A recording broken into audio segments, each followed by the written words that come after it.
Welcome to Fantastic History. I'm Sarah. And I'm Clay.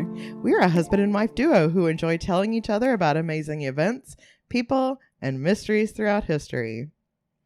Guys, this might be the first episode where I cry. What? Which is actually kind of amazing that we made it all the way to episode 52 before that happened. Because Clay will tell you guys, I am a crier. Yeah. Yeah, she is. I'm a happy crier, a sad crier, an angry crier, and a very, very sentimental crier. Yeah, that's true. That's the big one. But here's the thing. The stars have only aligned like this for me once before. Back when it was my turn to host the episode that released on Valentine's Day, and I got to dedicate half an hour to my one true love. Right. Kind of a similar scenario this week, because this one comes out on the 4th of July. And I'm here to talk about Captain America. Oh, for God.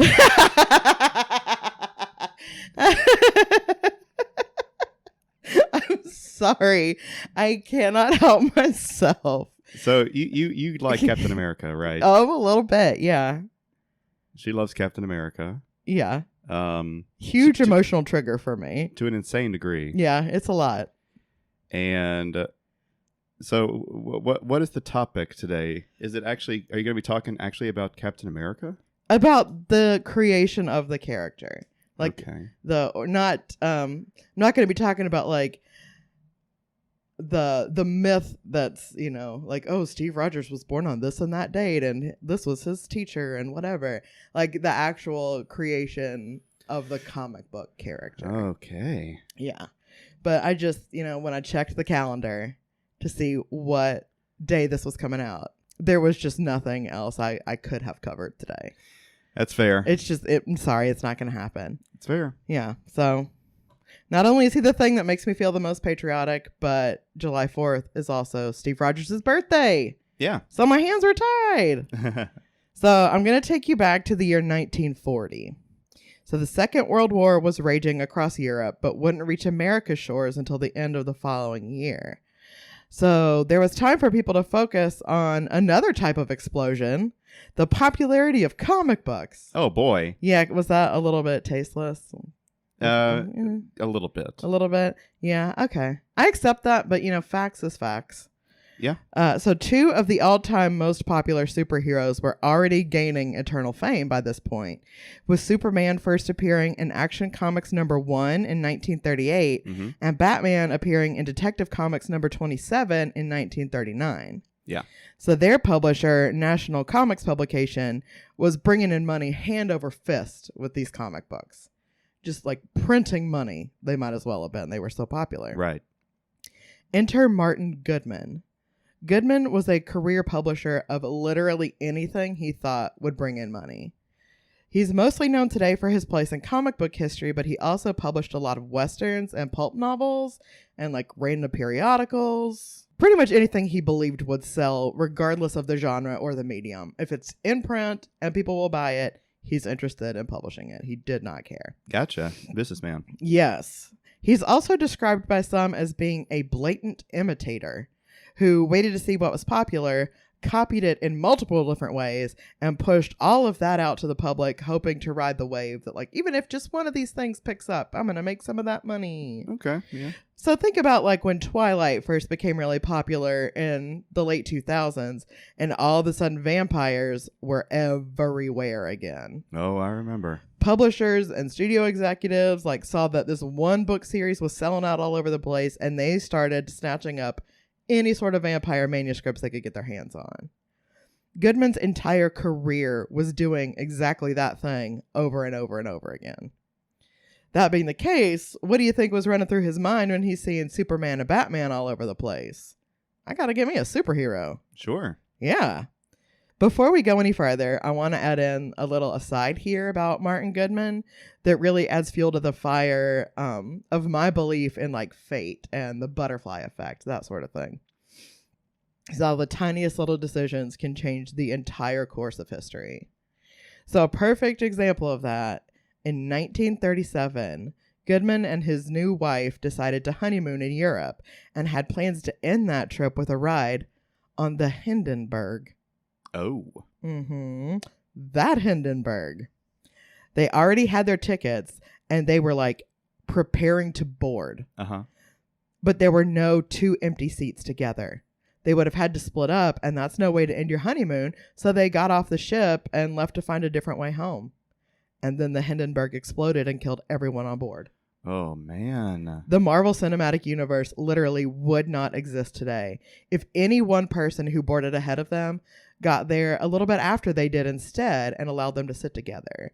Or if someone had noticed their plight and offered to switch seats, or any other like tiny little inconsequential decision that left 2 empty seats side by side. Yeah. None of the Marvel characters would exist. Marvel comics would not exist. That's crazy. It's so bizarre. Yeah. But thankfully none of that happened. Martin Goodman survived the Hindenburg disaster, and a couple years later, he started a new publishing house called Timely Publications, which really is pretty funny when you think about how he's just grabbing up anything that's already popular. Like, what is timely? What's trending right now? So once he started the new publishing house, he contracted with a comic book packager called Funnies Inc. and provided the materials necessary to publish a test comic called Marvel Comics #1. That first issue featured a couple of guys we still know today. Submariner, who's also known as Namor, and the Human Torch. Okay. Not bad for a first time out. Yeah. They weren't quite cutting it for Goodman, though, at least as far as sales figures were concerned. So he hired a pair of freelancers to develop a superhero who was, let's say, worthy? Oh. Thus, Joe Simon and Jack Kirby were brought on board. They'd worked together on many other successful comic books as artists and conceptualizers. Both men were talented in their own right, but the magic really happened when they worked together. So Goodman gave them free rein in the creation of their character, except to say that he wanted someone who was going to still play well with the public once America inevitably got involved in World War II, despite the U.S.'s stance at the time being like Allied leaning, but still technically neutral. So, I mean, this is going to happen. Just make sure people are still going to want to buy it once it happens. With that in mind, Simon and Kirby actually started by deciding who the character's nemesis would be. And that was an easy one. Adolf Hitler. Yeah. Hitler should always and forever be everyone's enemy.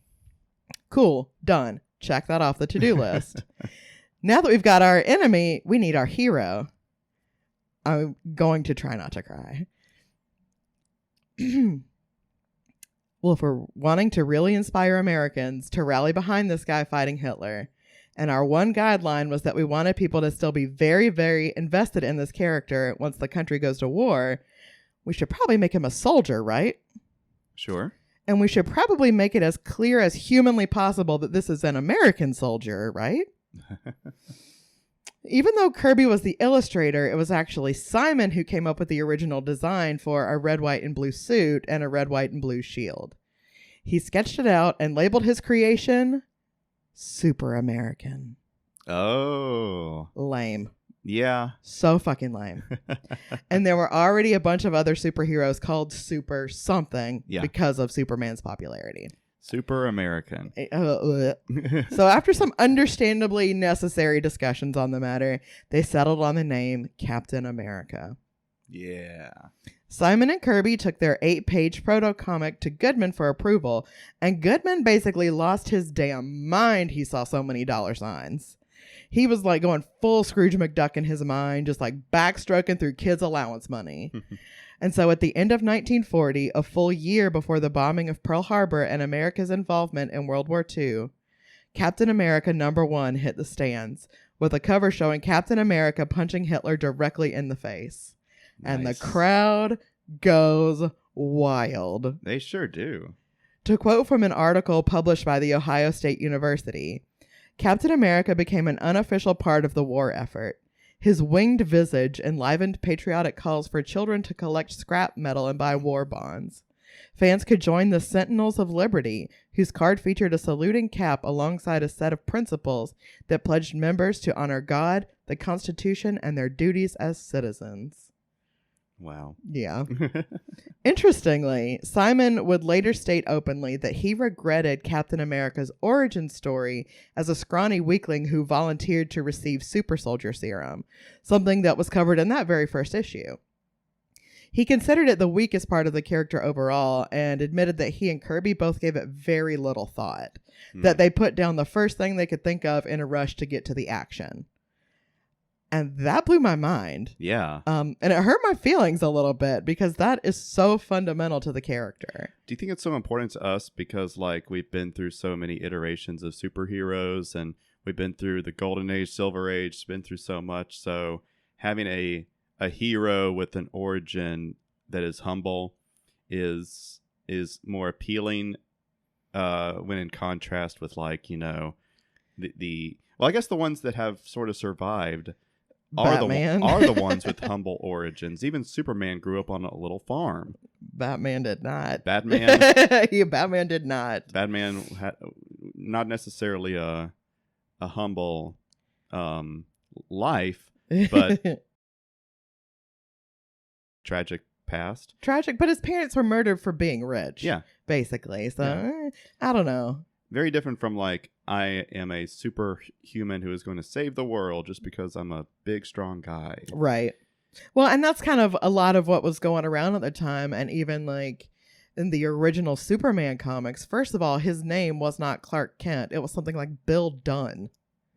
The first few Superman comics, his name was Bill Dunn. Hilarious. And he was a villain. Really? Superman, he was Oh, wait. It was like somebody who was like experiencing homelessness, and he was given these like superhuman powers somehow, and he used them to do like crimes. Okay. Which is very bizarre. Yeah. But yeah, but a lot of other superheroes at the time, it was like, I just am this way. Like, I just am a superhero, and like nothing really matters. Well, when you think about, like, I mean, we're going on a bit of a tangent. Yeah. But when you think about, like, why comics were made in the first place, it was power fantasy for children. Yeah. Children didn't care about why these characters were so powerful or necessarily their backstories. They just wanted to see heroes beating up bad guys so that they could pretend to be the heroes who beat up bad guys. Which is so funny because, like, that's kind of the same thing Simon and Kirby wanted. They're like, I just want to gloss over this backstory and get to the action. Yeah.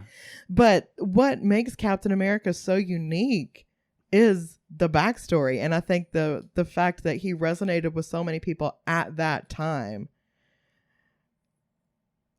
I mean, he always stands up for the little guy because he was the little guy. Yeah. It's also like that determination he showed as Steve Rogers to join the fight despite his limitations. Oh. Like that extreme patriotism, like regardless of what we have going against us, we're going to get in this and we're going to save the day because we're Americans. Like Steve Rogers overcame his small stature and poor health at any cost because it was the right thing to do. Because he valued doing the right thing even over his own safety. Do you think... I mean, that is Captain America. You can't. You're not allowed to regret that part. Well, I think it also, and I'm sure this was not intended because it was a year before America entered the war, but I'm sure it played up pretty well once, they started asking for volunteers, right? Because then they could say, well, look, Captain America wasn't necessarily the strongest man either, but look at him now, and that could be you. Rather the opposite. He was 4F, man. He was the weakest guy we got. I'm doing my part. Right? See, here's the thing. They were really focused on the action. You know, just like you were saying, like that's probably what's going to bring people in. That's probably why they took the gig in the first place. But that's actually a really great thing that they were so focused on it because their style in the Captain America comics, even those very first ones, really set the character apart. Simon described his process with Kirby when animating fight scenes as similar to choreographing a ballet. Oh. So if you go back and look at even Captain America #1, the punches never came out of nowhere. Everything was carefully planned and made as realistic and plausible as possible when you're dealing with a superhero. Continuity was really important to them, not just in the storytelling, but in the placement of characters from one panel to the next. So it makes me actually kind of think of the behind the scenes footage you see today of like fight choreography for the Captain America movies. So you take something like that fight scene in The Winter Soldier where you have Cap, Black Widow, and Falcon all fighting the Winter Soldier. And just think about how tight and precise that fight was. Yeah. Joe Simon and Jack Kirby were putting just as much care and attention into the Captain America fight scenes in those comics as the Russo brothers put into Cap's fight scenes in the MCU. Okay. It was very important to them. Yeah. So it wasn't just like, oh, let's just get to the action for the action's sake, but that was like a big part of the actual art for them as well. Yeah. And I mean, the fights are sort of the whole point, right? Yeah. Especially if your enemy is Hitler, the whole point is, punching him in the face over 200 times. Kids like action. Yeah, that's true. Yeah. All that to say, patriotism was not the only reason the comics were such a success. Captain America and his scrappy teenage sidekick Bucky Barnes were all the rage.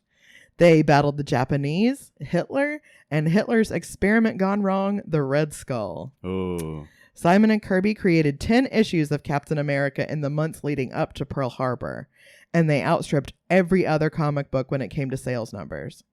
If Captain America was not your favorite superhero at the time, you sure knew better than to say it out loud. It was downright un-American to prefer anybody else, for any reason, and especially when you consider that Cap's contemporaries Superman and Batman completely stayed out of the war. Oh, they never got involved. Interesting. Messed up. Yeah. Draft dodgers.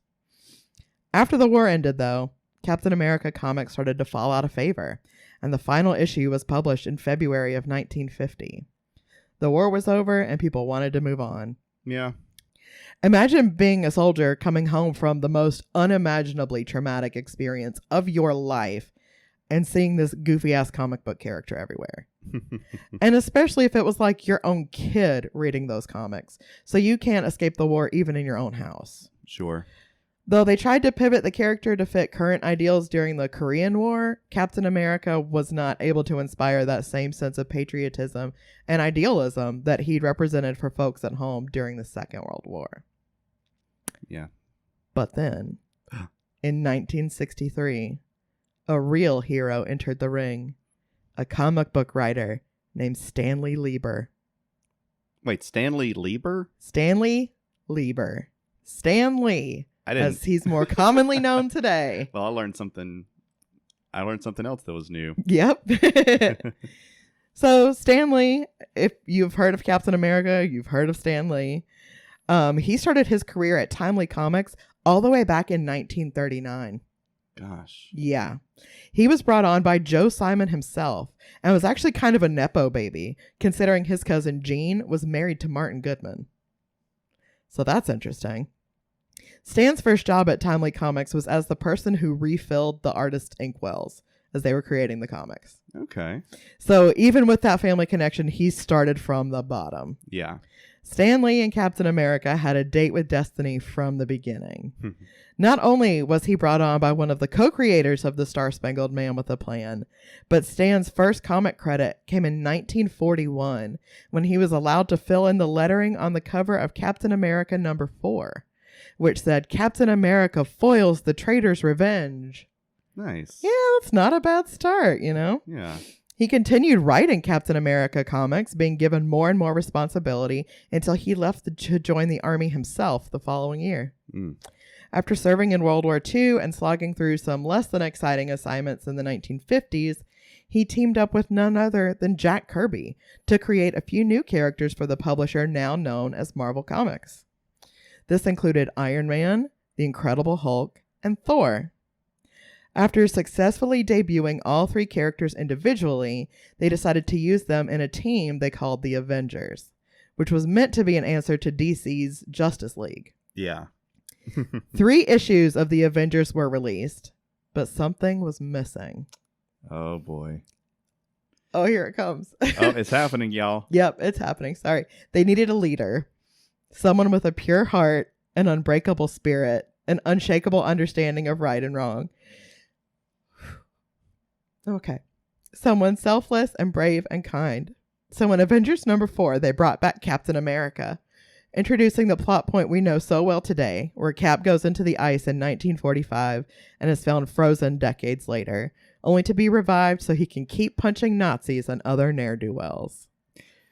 So the idea of him going in the ice was created when he came out of the ice. Yes, to explain why he's been absent for like the last 13 years or however long. Okay. Because he was frozen in the ice. Yeah. Captain America has never again gone out of print. And today, thanks to the Marvel Cinematic Universe, he's more popular now than he ever was, even during World War II. Dang. Yeah. There's certainly a lot more to his story, and God knows I could do this all day. But there you have it. The history and origins of Captain Steve Rogers, born on this day in 1918. Oh, boy. Yes. What a great story. Thank you so much. Well, thanks for tuning in and spending some time with us today. If you didn't enjoy that story, seriously, fuck yourself. But if you did, please take a second to rate, review, and subscribe on whatever podcast platform you use. I haven't been the best at updating lately, but you can find us on Instagram at FantasticHPod, or you can also shoot us a message at fantastichistorypod@gmail.com if you know of any amazing events, people, and mysteries throughout history that you'd like us to cover on the show, or if you just want to say hi. Until next time, God bless fantastic history and God bless Captain America.